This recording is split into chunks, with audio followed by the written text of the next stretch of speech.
What's going on, guys? Welcome back to the channel. I've had a few comments in the past of people asking how I use the Tonal, because I do custom workouts rather than using the programming that comes with the Tonal. So for this series, I'm gonna create a few videos showing you guys exactly how I do that. I always recommend using weights outside of the Tonal, so you're using kind of a hybrid approach where you're using the Tonal for some workouts as well as some dumbbells or other equipment that you may have at home.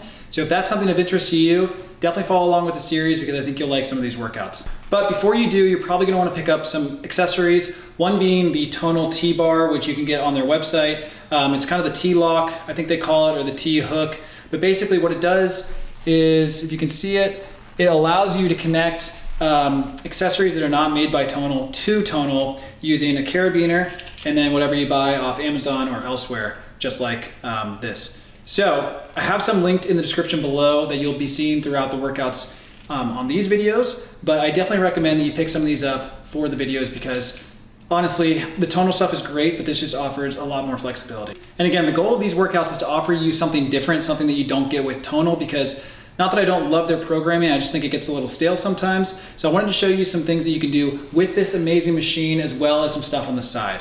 And by on the side, I mean dumbbells, so you're probably gonna wanna pick some of these up as well. You can get just single dumbbells or single weighted dumbbells, or you can get adjustable ones like the Bowflex or other ones available on Amazon. I'll link some in the description below, but these will also be incorporated in the workout.